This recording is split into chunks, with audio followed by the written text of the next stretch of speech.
26 question कर लिए थे ग्रुप 13 के। ग्रुप 13 आज कंप्लीट कर देंगे, लेकिन कुछ बच्चों के फोन आ रहे हैं जी हम कौन सी बुक लें, जीआईसी की तैयारी करनी है, पेपर कहीं मिल नहीं रहे। तो सीधी बात है भाई, आपको कहीं इसके पेपर मिलेंगे भी नहीं, एक बात। दूसरी बात, अगर आप सोच रहे हैं कि ये क्योंकि यूपीएससी एग्जाम कंडक्ट करा रहा है, यूपीपीसीएस एग्जाम कंडक्ट करा रहा है, तो हम यूपीपीसीएस में जो केमिस्ट्री के ऑप्शनल सब्जेक्ट होता है उसकी तैयारी कर लें, बेवकूफ़ी। क्योंकि अगर आप सिलेबस देखेंगे तो सिलेबस में वो वाले सारे टॉपिक कट गए हैं, 90% आपका 11th-12th का रह गया है। तो इसलिए 11th-12th के जो टॉपिक हैं उन पर बेस्ड आप तैयारी करें तो ज़्यादा बेनिफिशियल रहेगा, ठीक है। बाकी अगर आप स्पेक्ट्रोस्कोपी पढ़ रहे हैं तो मूर्खता वाली बात कर रहे हैं, क्योंकि है ही नहीं सिलेबस में। तो सिलेबस पे एक बार निगाह डाल लें, 11th-12th का 90% टॉपिक आपका 11th-12th से कवर होने वाला है इस बार। और क्योंकि लेवल क्या रहेगा, लेवल सिंपल सी बात है, आपके जो नीट और जेई के क्वेश्चन हैं उन पे फोकस करें, उसी तरह के क्वेश्चन आएंगे। इतना इजी भी नहीं आएगा तो इतना टफ भी नहीं आएगा, इसलिए मैं आपको स्टेट बोर्ड के या नीट जेई के क्वेश्चन पे ज्यादा ध्यान दिलाता हूँ। बाकी आप डिटेल में अगर कोई पूछना है तो टेलीग्राम चैनल का मैंने लिंक दे ही रखा है, उसको ज्वाइन कर सकते हैं, डिस्क्रिप्शन में जाके देख लो, या आप 7404068788 पे कांटेक्ट कर सकते हैं, ठीक है ना, 7404068788। चलिए आगे अब हम बात करते हैं। क्वेश्चन नंबर 27 जो है वो ये कह रहा है कि बॉन्ड डिसोसिएशन एनर्जी बीएफ की देखो इतनी है, बोरॉन और फ्लोरीन बॉन्ड को तोड़ने में इतनी एनर्जी और कार्बन फ्लोरीन बॉन्ड को तोड़ने में कम है। भाई ऐसा कारण क्यों है? देखो मैंने इससे पहली मैं वीडियो में बता चुका हूं, अगर आपने वो नहीं देखी तो प्यारे बच्चों एक बार उसको जरूर देख लें।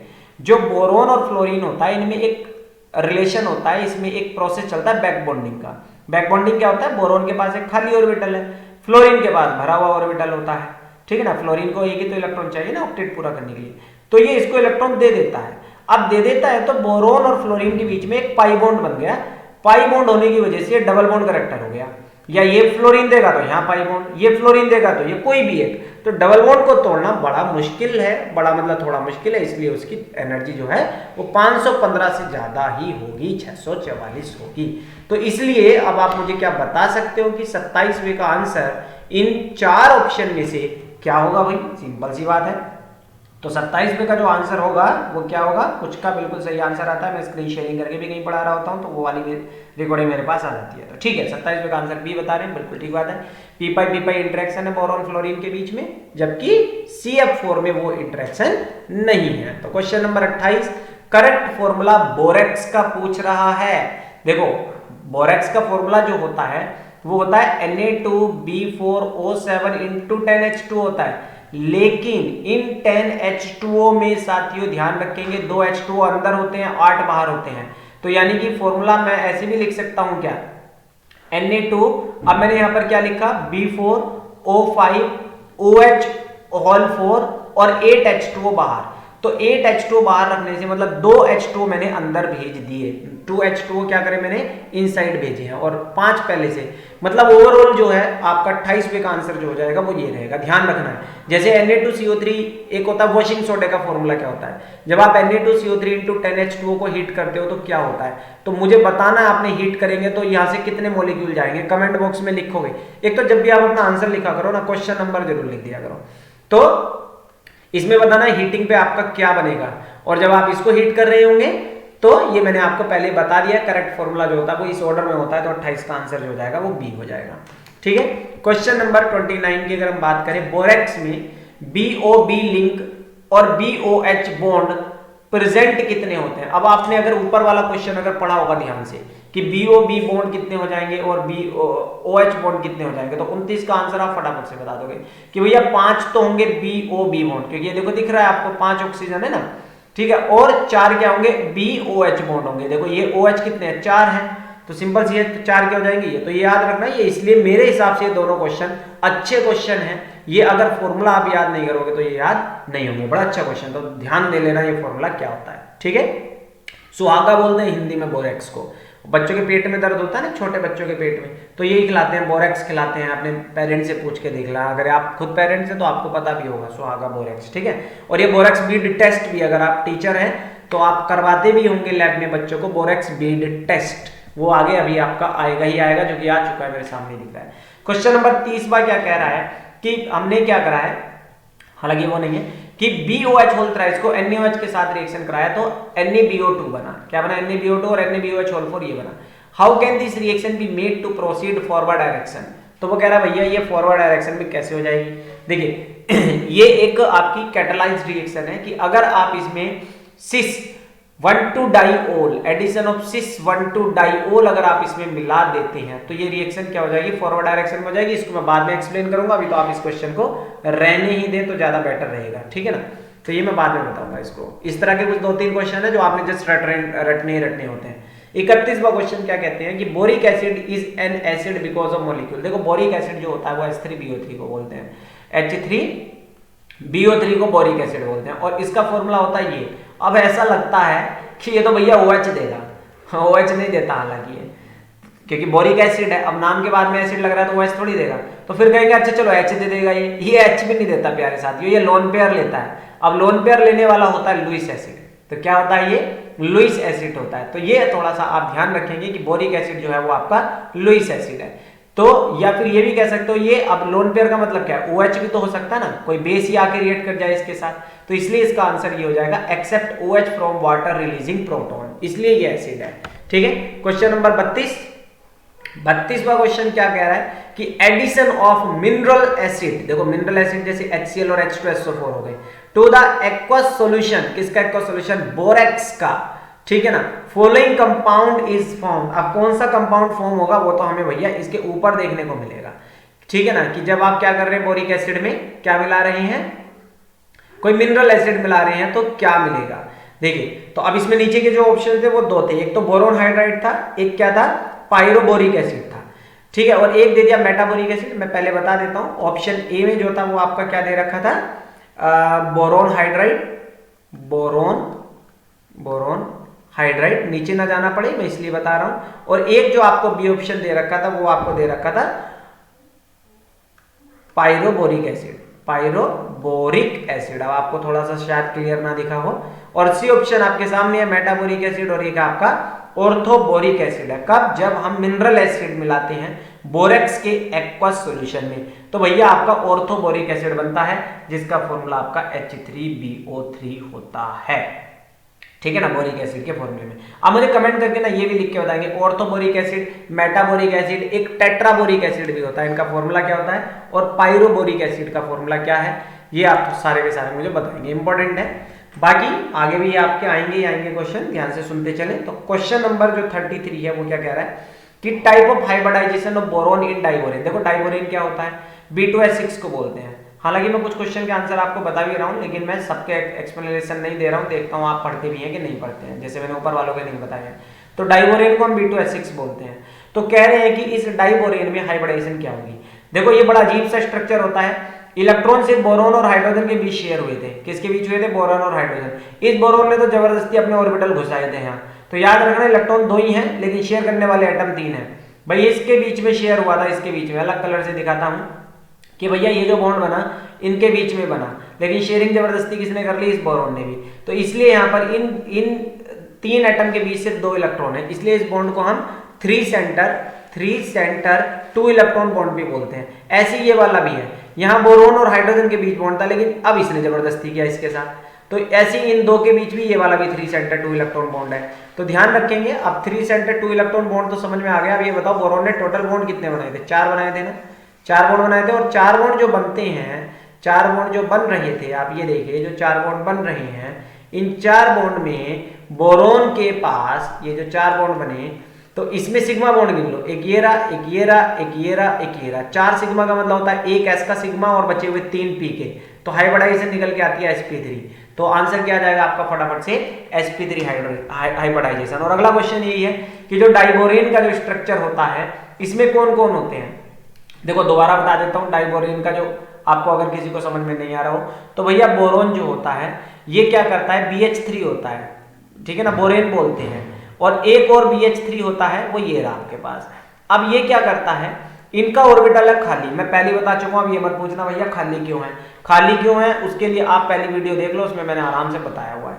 तो अब इसका जो खाली ऑर्बिटल है वो जबरदस्ती इनके साथ टांग अड़ा के इन 2 ऑर्बिटल के साथ शेयरिंग कर लेता है, और ये वाला इधर से शेयरिंग कर लेता है।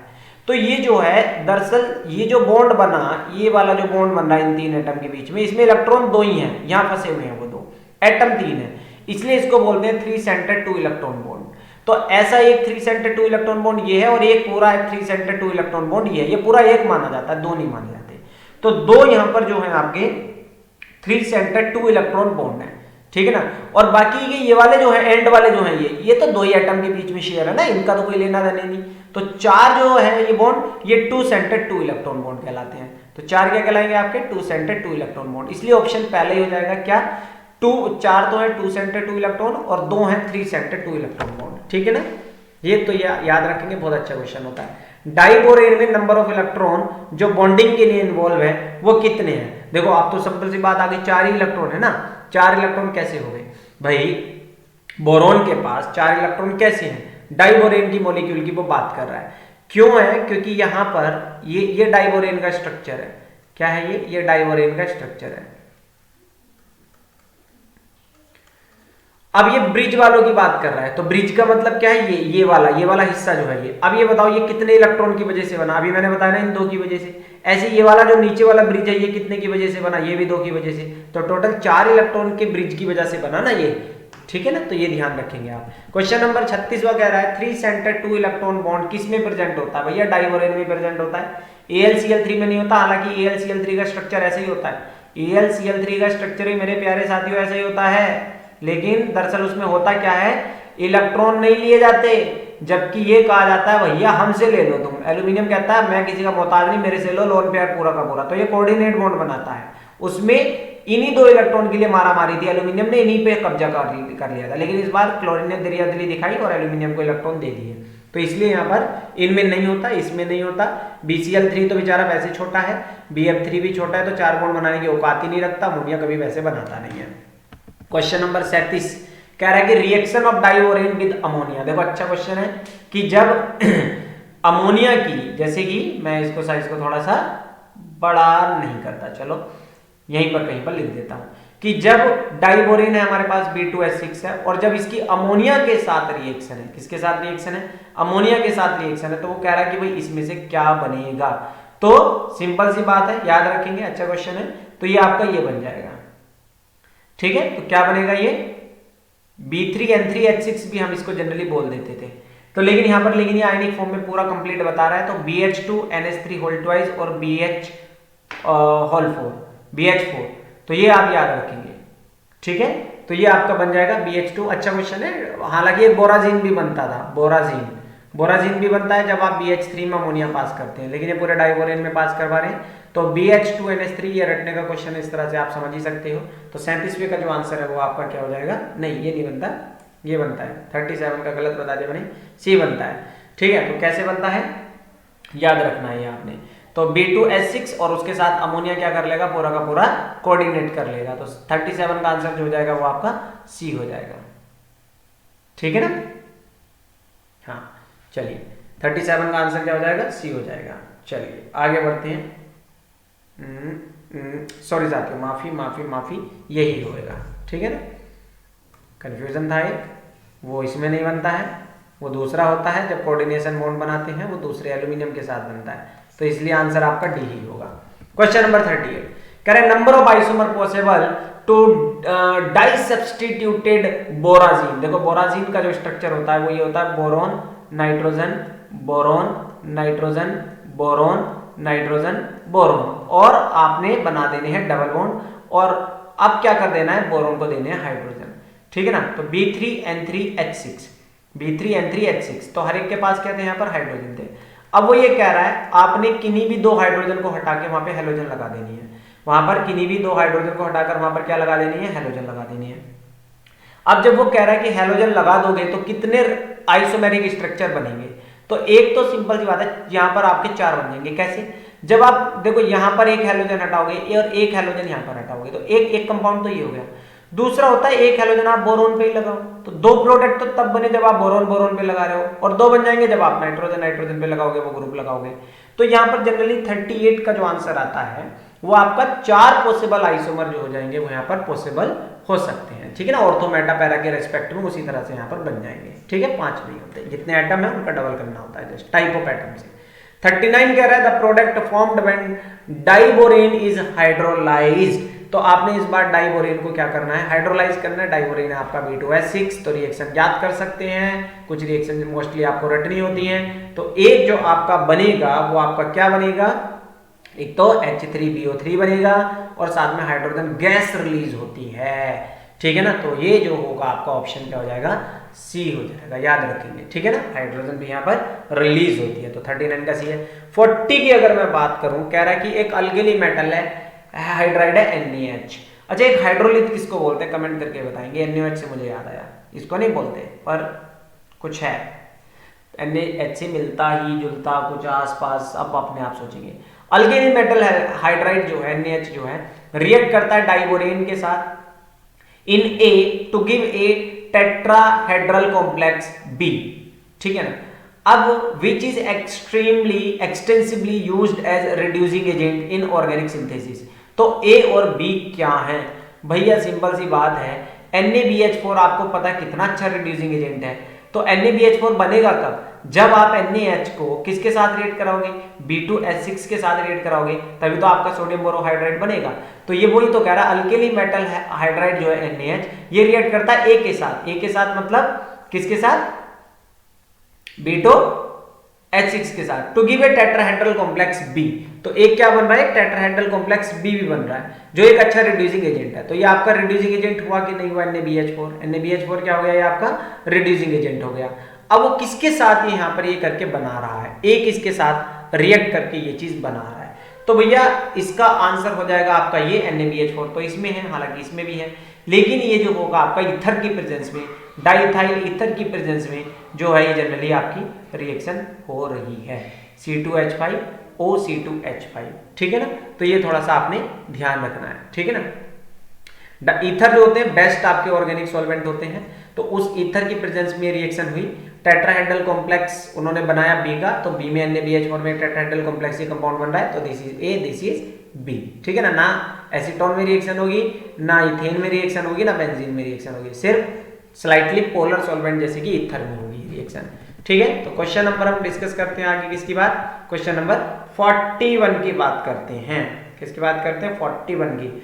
उसके बाद कह रहा है कि स्ट्रक्चरल फॉर्मूला जो है लिथियम टेट्राहाइड्रो एल्यूमिनेट इज, देखो बच्चों वाला है लेकिन कई बार इसको गलत भी कर देते हैं, तो आपका क्या हो जाएगा LiAlH4, ठीक है ना। लिथियम एल्यूमिनियम हाइड्राइड को हम बोलते हैं, जैसे सोडियम बोरोहाइड्राइड होता है। 42वां question, which one of the following is the correct statement. तो भैया करेक्ट स्टेटमेंट की फिर से वही बात आ जाती है, मैंने कई बार बताया हुआ है। क्लोराइड जो होंगे किसके, बेरिलियम और एल्यूमिनियम के, ये ब्रिज क्लोरीन स्ट्रक्चर रखते हैं सॉलिड फेज में, याद रखेंगे कैसे। अभी देखो मैंने पीछे बताया अभी क्या, कि Al2Cl6 का फॉर्मूला कैसे बताया, देखो मैंने AlCl3 आपका मान लो जैसे ये था, सॉरी इधर लगा देता हूं मैं, AlCl3 आपका ये था, एक और AlCl3 था, तो क्या करा था, इस क्लोरीन ने लोन पेयर दिए थे, इस वाले ने इसको दिए थे, ये काम बना था, तो ब्रिज बना था। और बेरिलियम भी जो है सॉलिड स्टेट में, वो तो पहले पॉलीमेरिक है, बेरिलियम तो पॉलीमेरिक है भैया, उसको तो 8 इलेक्ट्रॉन पूरे करने ना अपने ऑक्टेट में, इस तरह से मारो, तो पॉलीमेरिक है, तो काफी सारी यूनिट आपस में जुड़ती चली जाती है, ठीक है ना, और बढ़ती चली जाएंगी, ये तो रुकेगा ही नहीं कहीं पर, पॉलीमेरिक स्ट्रक्चर होता है। तो दोनों में क्या है, ब्रिज का काम कर रहे हैं क्लोरीन, इसलिए जो आपका ऑप्शन हो जाएगा वो डी हो जाएगा, कि chlorine of both beryllium and aluminium है bridge chlorine structure in the solid phase. और आज का आखिरी क्वेश्चन, क्योंकि उसके बाद कल से हम डिस्कस करेंगे किसके क्वेश्चन, ग्रुप 14 के। Compound that is used in nuclear industry as the protective shield control rod is, भैया बच्चा जानता होगा, सिंपल सी बात है, अगर आप नहीं जानते हैं तो इसका आंसर है मेटल बोराइड। बोरोन एलिमेंट है जो कंट्रोलर की तरह काम करता है, आपको पता होगा मॉडरेटर या स्पीड स्लो करने के लिए आपका हैवी वाटर यूज होता है, ठीक है ना। ग्रेफाइट कहाँ यूज होता है वो आप मुझे अपने आप बताएंगे, ग्रेफाइट कहाँ यूज होता है। तो बोरोन की रॉड तो भैया न्यूट्रॉन को क्या करने में, प्रोटेक्टिव शील्ड बनाने के तौर पे एक यूज की जा रही है। तो ग्रुप 13 के इतने आज 43 क्वेश्चन काफी थे, 44 से लेके हम बहुत सारे क्वेश्चन डिस्कस करेंगे। देखो मैं साइज थोड़ा सा कम करके आपको बता देता हूँ, ये देखिए ये सारे इंपॉर्टेंट क्वेश्चंस हैं। ग्रुप 14 के हम इसी तरह से क्वेश्चन करेंगे, ग्रुप 15 के करेंगे डिस्कस, 16 के करेंगे, 17, 18 के हम ये प्रीवियस ईयर के क्वेश्चंस करेंगे, तो आपको मजा आ जाएगा इन क्वेश्चंस को करने में। मोर देन वन ऑप्शन हालांकि आपके उसमें आता नहीं है, लेकिन फिर भी मैं आपको करा दूंगा। डिस्क्रिप्शन में टेलीग्राम चैनल का लिंक भी है, उसको जरूर ज्वाइन कर लें, वहां पे आपको ये PDF फाइल मिलती रहती है। Thank you.